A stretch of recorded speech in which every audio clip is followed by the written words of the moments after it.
And we are back on the 0 hour, and the 0 hour being the 0 hour, there is no way that we could let this week pass without mentioning the big news of the day, the big news being the discovery not only of water on Mars, but of flowing water on Mars, or as The Guardian says, liquid water runs down canyons and crater walls over the summer months on Mars, according to researchers, and that raises the chances, and this is us talking now, that raises the chances that we will, in fact, discover life on Mars. Now, Mars and water have a long and, at least to me, fascinating history going back to the decades and decades of the 19th and 20th century, when a lot of people in the U.S., England, and elsewhere believed there was already not only life, but civilization on Mars. And most people think this is because of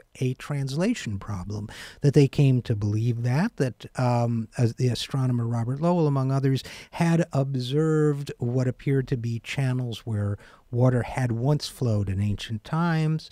The Latin word for channel is canali.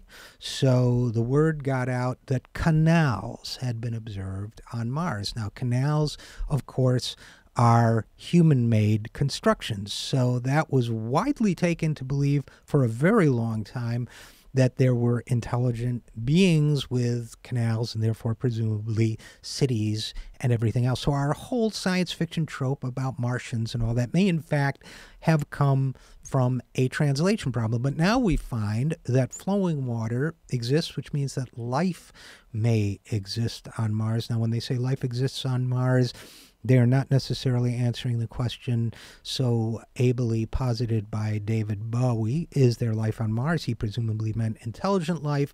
We are talking instead about microbial life on Mars. And there, as many of you may realize, therein lies the problem. How can we investigate these areas of flowing water with something like a Mars rover, which has been put together by human hands, put together on this planet, and therefore carries with it a countless number of human and Earth microbes? We might find ourselves carrying our own organisms to Mars, then finding them in a microscope and saying, Martians, they're just like us.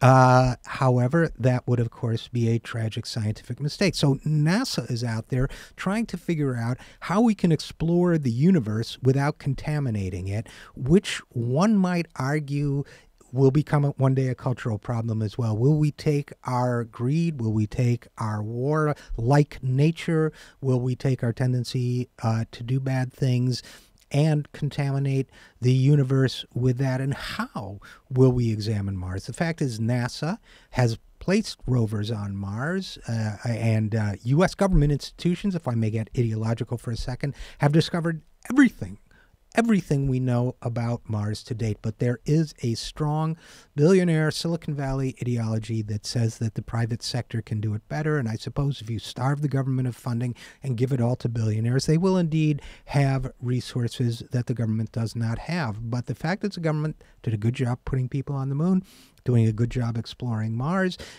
nevertheless, we may recall, Stephen Colbert fans may recall, that Elon Musk, the Silicon Valley billionaire of whom I've occasionally spoken positively in terms of his thinking and his ideas, he wants to go to Mars. He and the SpaceX program, which I have described as being ideological in nature, that's the one where private sector companies try to compete for space contracts and so on. He wants to go to Mars. And a lot of people are actually lining up for the opportunity to go on what would be a one-way trip to a desert planet with very little water, with grim weather conditions, where you can barely go outside and where your habitat will be Spartan at best. In other words, people are willing to sacrifice the remainder of their lives to live on a planet that very much represents certain parts of Arizona.